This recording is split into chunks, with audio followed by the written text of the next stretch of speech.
कांग्रेस नेता अशोक गहलोत ने बिहार में महागठबंधन की तरफ से आयोजित प्रेस वार्ता में तेजस्वी यादव को बिहार में मुख्यमंत्री के चेहरे के तौर पर पेश किया है।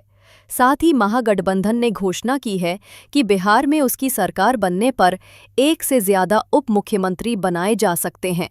इनमें से एक डिप्टी सीएम विकासशील इंसान पार्टी के मुकेश सहनी होंगे। गहलोत ने कहा, तेजस्वी एक नौजवान है, इनका लंबा फ्यूचर है। जिनका लंबा फ्यूचर होता है, जनता उसका साथ देती है।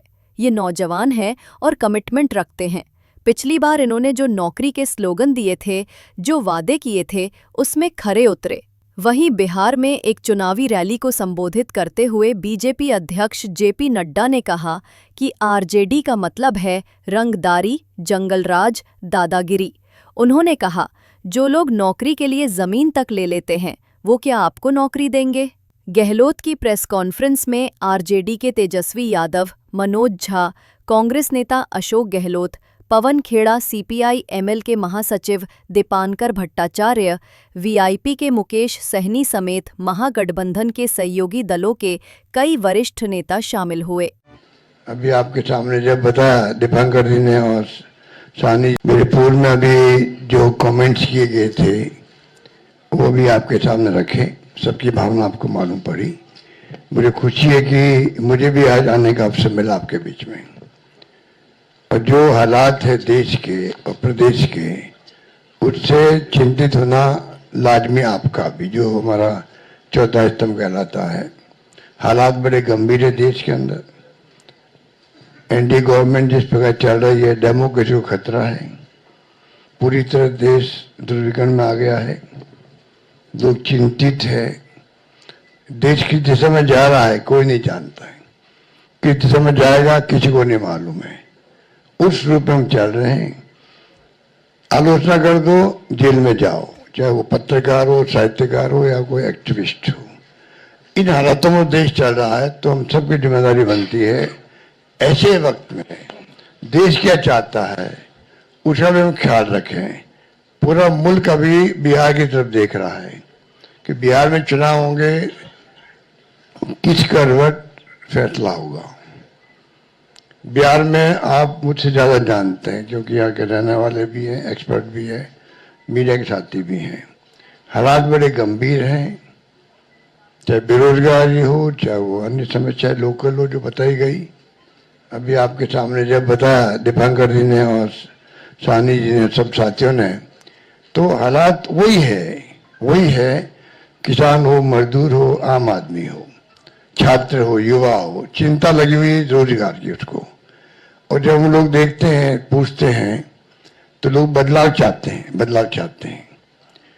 खड़गे साहब ने, राहुल गांधी जी ने, सबने भी असेसमेंट करवाया। सब लोग देखते हैं कि बिहार में किस रूप में जनता का एक मनोबल बना हुआ है, विश्वास बना हुआ, इस बार बदलाव होगा। राहुल जी की यात्रा हुई, तेजस्वी जी साथ थे, दीपांकर जी साथ थे और सब साथी साथ थे। जिस प्रकार पब्लिक ने रिस्पॉन्स दिया, पूरे देश ने देखा उसको, पूरे देश ने देखा। इन हालातों में हम लोग चल रहे हैं। बहुत एक चुनौती हमारे सामने, क्योंकि वो शक्ति वो है जिनका एक मुखौटा है खाली डेमोक्रेसी का। कोई यकीन नहीं है डेमोक्रेसी के अंदर उनका। ये मैं आपको क्या कहूँ, आप खुद जानते हैं। मुखौटा पहन रखा है। ऐसे लोग शासन करें देश के अंदर, चिंता होना स्वाभाविक है हम सबको। इसलिए मैं कहना चाहूँगा कि इस मौके पर जो है, इस मौके पर अभी दीपांकर जी कह रहे थे कि पिछला चुनाव भी जो है, अभी तो इंडिया गठबंधन बन गया प्रदेश भर के अंदर, अच्छी परफॉर्मेंस दी है पार्लियामेंट के अंदर। कोई कम बात नहीं थी। 240 पे लाके छोड़ दिया उन लोगों को। 400 पार के नारे लगा रहे थे वो लोग। सब कुछ देख लिया देश ने, और फाउल नहीं खेलते तो हो सकता है सरकार भी उनकी नहीं बनती। उन हालातों में हम जब देखते हैं तो पाते हैं कि अब लोग समझ गए हैं। पिछला गठबंधन आपका लोकल था, महागठबंधन। तेजस्वी जी ने उस वक्त में भी कमाल किया, और जिस रूप में मामूली वोटों के अंतर से सरकार उनकी बन गई, मामूली वोटों के अंतर से बन गई सरकार उनकी थी। जिस प्रकार से साम दाम दंड भेद, ये उनका भाव है। बदले की भावना उनके फितरत के अंदर है। ऐसे लोग बैठे हुए हैं। धन बल का कोई कमी नहीं है। आपका जो इलेक्ट्रल बॉन्ड, वो तो एक एग्जाम्पल है। सुप्रीम कोर्ट ने कहा अनकॉन्स्टिट्यूशनल है ये। इतने कैसे काम चलेगा? जो पैसा जमा है उनके पास में, जो खेल खेल रहे हैं देश के अंदर, चुनाव को प्रभावित कर रहे हैं, सरकारों को गिरा रहे हैं। मॉडल अलग अलग है उनका। मध्य प्रदेश मॉडल अलग, कर्नाटक मॉडल अलग था, महाराष्ट्र का अलग था और राजस्थान का अलग था। राजस्थान की दाल नहीं गली, इतना फर्क है। आप सबके आशीर्वाद से हमारी सरकार बच गई और 5 साल हमने शासन किया। उन्होंने कमी नहीं रखी थी सरकार गिराने के लिए। उस माहौल में देश में जो हालात बन रहे हैं, ये मॉडल है चुनाव जीतने का भी। किस प्रकार फाउल खेलो, किस प्रकार गुमराह करो, लोगों को भ्रमित करो, झूठे वादे करो, झूठे आरोप लगाओ विपक्ष पर। यही राजस्थान में भी किया हमारे वक्त। मैं तो अपने अनुभव से कह सकता हूं, हमारी सरकार बन सकती थी इसे बार।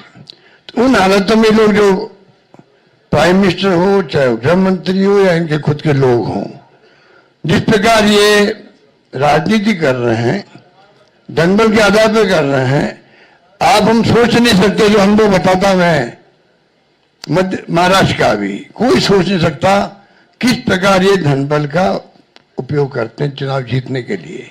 चुनाव आयोग की हालत आप जानते हो। ऐसा चुनाव आयोग, मैं 50 साल राजनीति कर रहा हूं और मैंने देखा है केंद्रीय मंत्री के रूप में भी और मुख्यमंत्री 3 बार में रहा हूं। ऐसा माहौल इलेक्शन कमीशन में, इतनी बदतमीजी, इस प्रकार का व्यवहार विपक्ष के साथ में मैंने कभी नहीं देखा आज तक। उनके पत्र भी आएंगे खड़गे साहब के पास में, किसी के पास में, तो लैंग्वेज लिखी होगी, वो आप सोच सकते हो कि क्या स्थिति बनती है, क्या लिखते हैं। प्रेस कॉन्फ्रेंस करेंगे, क्या आरोप लगाते विपक्ष पे, ऐसा कभी आज तक नहीं हुआ। लोगों विश्वास उठ रहा है इलेक्शन कमीशन से भी। चाइना में भी और रशिया में भी इलेक्शन कमीशन है, वहां पे भी। पर चुनाव वहां एक पार्टी जीतती है, तो क्या हम अपने मुल्क को उस दिशा में जाना चाहते हैं? वो चिंता हम सबको होनी चाहिए, आपको भी होनी चाहिए। इसलिए मैं ये कह सकता हूं, खड़गे साहब, राहुल गांधी जी और तमाम जो साथी बैठे हमारे, इन सब की राय लेकर के हम लोगों ने तय किया है इस चुनाव में अगले मुख्यमंत्री चेहरे के रूप में तेजस्वी यादव जी को हम लोग सपोर्ट करते हैं, जो एक नौजवान है, लंबा फ्यूचर है इनके साथ में। और मेरा अनुभव से मैं कह सकता हूं, जिसका लंबा फ्यूचर होता है, पब्लिक उनको साथ देती है। ये नौजवान है, कमिटमेंट रखते हैं। पिछली बार भी जो स्लोगन दिए थे, नौकरी के दो या कोई दो, या जो वादे किए थे उसमें खरे उतरे। ये ऐसा व्यक्तित्व आपके सामने नौजवान के रूप में आया है। सोच समझ के सबने फैसला किया है। ये नेता के रूप में उत्तरंग मैदान में राहुल गांधी जी ने मिलकर जो यात्रा करी थी, बड़ा इम्पैक्ट है। आने वाले वक्त में इनके अलावा राहुल जी भी आएंगे और नेता आएंगे, प्रियंका जी भी आएगी, सब नेता आएंगे। और हम सब जो बैठे स्टेज पर, सब मिलकर संकल्प किए हुए हैं कि जो हालात देश के हैं, देश हित के अंदर और देश चाहता है उसके अनुसार हम चाहेंगे कि बिहार में ये जो लंबे समय तक नीतीश कुमार जी रहे हैं सत्ता में, अब कुछ कर नहीं पा रहे। अब तो हम पूछना चाहते हैं अमित शाह जी से, इनकी पार्टी के अध्यक्ष जी से, क्या बताइए, हमारा नेता तो हो गया तेजस्वी यादव, आपका नेता कौन है बता दीजिए। इससे काम नहीं चलेगा कि नीतीश कुमार के नेतृत्व में चुनाव लड़ा जाएगा। अगला मुख्यमंत्री का उम्मीदवार आपका कौन है, ये उनको बताना पड़ेगा। ये हमारी मांग है। और मांग क्यों है? इसलिए है, आपने देखा महाराष्ट्र के अंदर जो शिंदे थे, वो मुख्यमंत्री तत्कालीन, इन नेताओं ने कहा शिंदे के लीडरशिप में चुनाव लड़ा जाएगा। मैसेज दिया गया ये मुख्यमंत्री बनेंगे और बाद में मुख्यमंत्री बना दिया और किसी को। यही बात लागू यहाँ हो रही है।